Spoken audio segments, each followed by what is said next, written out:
Hello friends, welcome to my YouTube channel. My name is Harjeet Kaur. हम कर रहे थे लूसेंट जी की और उसमें हमारा फिजिकल ज्योग्राफी चल रहा है और हमारा आज का टॉपिक है glaciers and landforms created by glaciers. तो सबसे पहले बात करते हैं ग्लेशियर्स होते क्या हैं। ग्लेशियर्स होते हैं जब एक आइस का बहुत बड़ा टुकड़ा कहीं स्लोप से स्लोप स्लाइडिंग डाउन करता है। ग्लेशियर्स कहीं पे बर्फ पड़ी है तो आइस इकट्ठी हो जाती है ना, तो उस आइस का जब बहुत बड़ा टुकड़ा चलने लगता है, स्लोप से नीचे को चलने लगता है, तो उसको बोलते हैं ग्लेशियर्स। ऑन एन एवरेज जो ग्लेशियर होता है वो एक दिन में 1 से लेकर 15 मीटर तक मूव कर सकता है। जब ग्लेशियर मूव करता है तो उसकी मूवमेंट की वजह से नीचे जो ग्लेशियर का जो नीचे वाला पोर्शन होता है वहां पे फ्रिक्शन होती है। आइस की फ्रिक्शन होने से जो बॉटम की जो लेयर्स होती है उसकी जो मूवमेंट होती है वो स्लो डाउन होती है। तो बेसिकली जो ग्लेशियर्स होते हैं वो दो तरह के होते हैं, एक होता है कॉन्टिनेंटल ग्लेशियर और एक होता है एल्पाइन ग्लेशियर। कॉन्टिनेंटल ग्लेशियर क्या होता है, जब एक आइस की बहुत बड़ी शीट कहीं पे आइस पड़ी तो उसकी एक शीट बिछ जाती है आइस की। तो जब आइस की बहुत बड़ी शीट मूव करने लगती है, कॉन्टिनेंट में से मूव करती है, मूव क्यों करती है, आइस की प्रेशर की बड़े वजह से।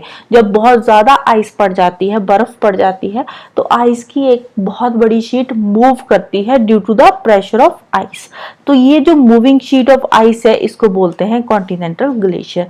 ऐसे ग्लेशियर अंटार्कटिका और ग्रीनलैंड में देखने को मिलते हैं।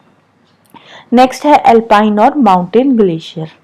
ये होते हैं जो माउंटेनियस रीजन में जो स्नो के बड़े बड़े फील्ड होते हैं, स्नो फील्ड्स होते हैं, उनको बोलते हैं माउंटेन ग्लेशियर। ये ग्लेशियर हिमालयस में होते हैं, एल्प्स में, एंडीज में, रॉकीज में। ये बहुत बड़ी माउंटेन चेन है ना वहां पे, तो वहां पे ऐसे ग्लेशियर्स देखने को मिलते हैं। अब जो आइस होती है, आइस एक ही जगह पे वहां पे माउंटेन्स पे इकट्ठी हो जाती है, अकमुलेट हो जाती है। अकमुलेट होने के बाद वो स्लोप से धीरे धीरे नीचे को स्लाइड डाउन होना शुरू हो जाती है। तो ये वाला जो आइस का बहुत बड़ा टुकड़ा जब नीचे को गिरता है, माउंटेनियस रीजन से नीचे को स्लाइड डाउन करना, धीरे धीरे नीचे को आना शुरू होता है, उसको बोलते हैं माउंटेन ग्लेशियर और एल्पाइन ग्लेशियर्स। नेक्स्ट है आइसबर्ग्स। आइसबर्ग्स क्या है, कभी कभार क्या होता है जब समंदर में या सी में आप देखोगे तो आइस का एक बहुत बड़ा टुकड़ा अलग हो जाता है मेन ग्लेशियर से। जब आइस का एक बहुत बड़ा टुकड़ा अलग होकर समंदर में तैरना शुरू हो जाता है उसको बोलते हैं icebergs. Block of ice floating in the sea. ठीक है, समंदर में जब आइस का बहुत बड़ा टुकड़ा ग्लेशियर से टूटकर तैरना शुरू हो जाता है तो उसको बोलते हैं आइसबर्ग्स। आइसबर्ग्स का जो साइज होता है वो बहुत बड़ा साइज होता है, एक आइलैंड की तरह दिखाई देते हैं जो आइसबर्ग्स होते हैं समुद्र में। आइसबर्ग्स का बहुत बड़ा पोर्शन पानी के नीचे होता है और पानी के ऊपर इसका बहुत ही छोटा सा पोर्शन दिखाई देता है आइसबर्ग्स का। क्यों? क्योंकि जो आइस की डेंसिटी है वो वाटर की डेंसिटी से कम होती है, इसलिए आइस का जो टुकड़ा ऊपर तैर रहा होता है पानी का, वो उस पानी के ऊपर कम होता है, पानी के नीचे वो ज्यादा होता है। नेक्स्ट आते हैं लैंडफॉर्म्स क्रिएटेड बाय ग्लेशियर्स। अब जब ग्लेशियर मूव करता है तो उसकी ट्रांसपोर्टेशन, इरोजन और डेपोजिशन की वजह से अलग अलग तरह के लैंडफॉर्म्स बनते हैं, वो हम अभी देखते हैं। सबसे पहले आता है सिल्क। जब स्नो पड़ती है माउंटेन्स में, ठीक है, तो उसके बाद ग्लेशियर वहां से मूव करता है, स्नो मूव करती है माउंटेन पीक से नीचे को, तो मूव करती है तो जो माउंटेन पीक्स होती है उसके आसपास जो हॉलो एरिया होता है, तो वहां पे क्या होता है, वहां पे आइस उस हॉलो में इकट्ठी हो जाती है, अकोमुलेट हो जाती है। वो जो खड्डा सा होता है, हॉलो पोर्शन क्या होता है, खड्डा ही होता है ना। जो माउंटेन पीक्स है, जैसे ये माउंटेन पीक है, तो इसके आसपास कहीं पे कोई हॉलो पोर्शन होगा, यहाँ पे कोई खड्डा होगा, तो ग्लेशियर जैसे मूव करता है तो ये वाला जो हॉलो पोर्शन है वहां पे क्या होता है, आइस इकट्ठी हो जाती है, जमा हो जाती है।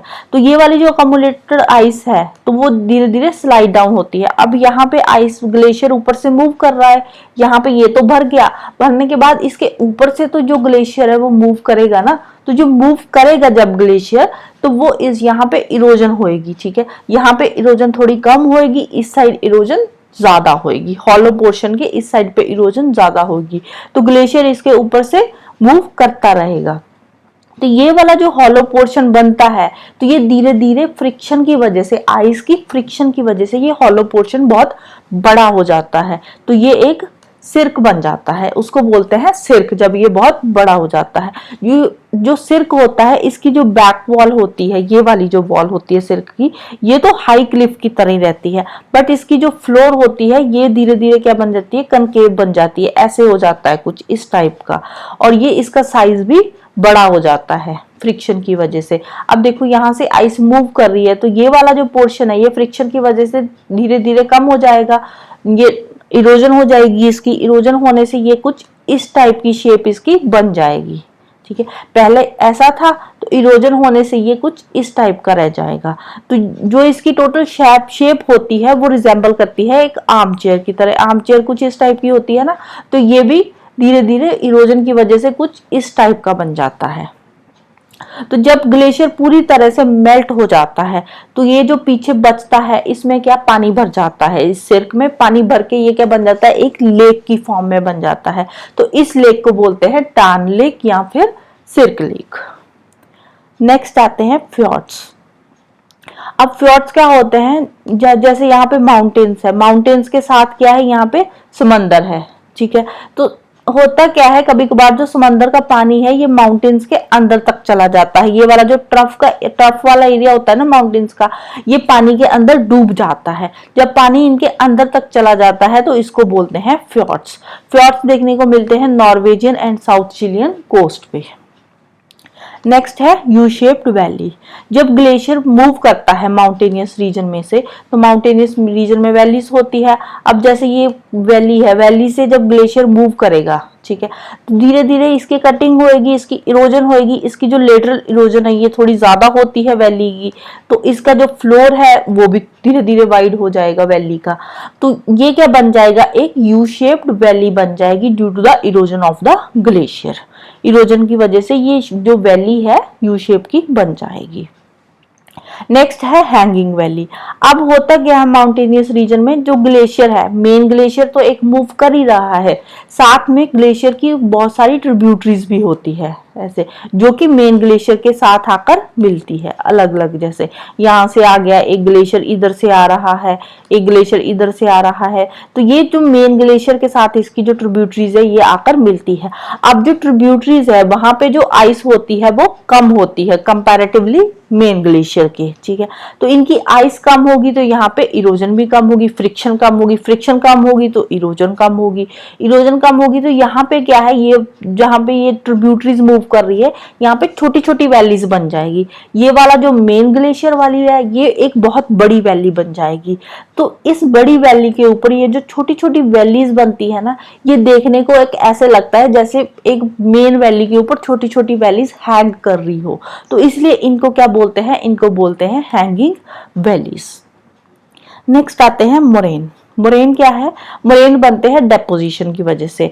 जब ग्लेशियर मूव करता है तो अपने साथ जो मटेरियल लेकर आता है ट्रांसपोर्ट करके उसको कहीं ना कहीं डिपॉजिट करेगा, तो उस डिपोजिशन की वजह से जो लैंडफॉर्म्स बनते हैं उनको बोलते हैं मोरेन्स। मोरेन्स जनरली बनते हैं पीसेस ऑफ रॉक से। अब देखो जो ग्लेशियर मूव करेगा अपने साथ रॉक के बहुत बड़े बड़े पीसेस लेकर आएगा। पीसेस रॉक के कैसे बनेंगे, due to the frost action की वजह से। तो वो पीसेस की डेपोजिशन की वजह से बनते हैं मोरेन्स। मोरेन्स फिर अलग अलग तरह के होते हैं। अब देखो रॉक के जो टुकड़े होते हैं वो कहीं से भी टूट कर आ सकते हैं, ठीक है, वैली के साइडों से भी टूट कर आ सकते हैं, मिडल से भी, ग्राउंड से भी। तो उसके बेसिस पे मोरेन्स के अलग अलग टाइप्स है, जैसे लेटरल मोरेन हो गया, मीडियल मोरेन हो गया, टर्मिनल मोरेन हो गया, ग्राउंड मोरेन हो गया।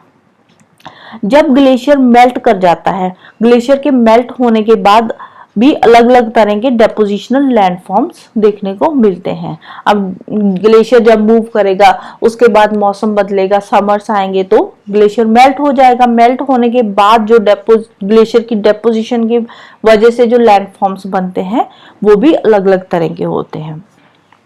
अब कुछ लैंडफॉर्म्स ऐसे बनते हैं, ओवल शेप्ड हिल्स बन जाती है, कुछ इस टाइप की ओवल शेप्ड हिल्स बन जाती है। उनकी हाइट कुछ ज्यादा नहीं होती, ठीक ठाक सी हाइट की होती है ओवल शेप्ड हिल्स। इनको बोलते हैं ड्रमलिन्स। अब कुछ हिल्स बन जाती है जिगजैग हिल्स, जिनकी की स्टीप स्लोप्स होती है, और ये अपने साथ बहुत ये बनती है, जो ये स्टीप स्लोप की जिगजैग हिल्स बनती है ये बेसिकली बनती है सैंड एंड ग्रेवल की वजह से, जो ग्लेशियर अपने साथ लेकर आते हैं। इनको बोलते हैं एस्कर्स। ड्रमलिन्स हो गया, एस्कर्स हो गया, ये बनते हैं डेपोजिशन की वजह से, ग्लेशियर की डेपोजिशन की वजह से लैंडफॉर्म्स बनते हैं, राइट।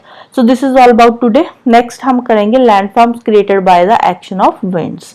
तो जाने से पहले वीडियो को लाइक कर देना, शेयर कर देना और चैनल को सब्सक्राइब कर लेना। Thank you, bye bye and have a nice day.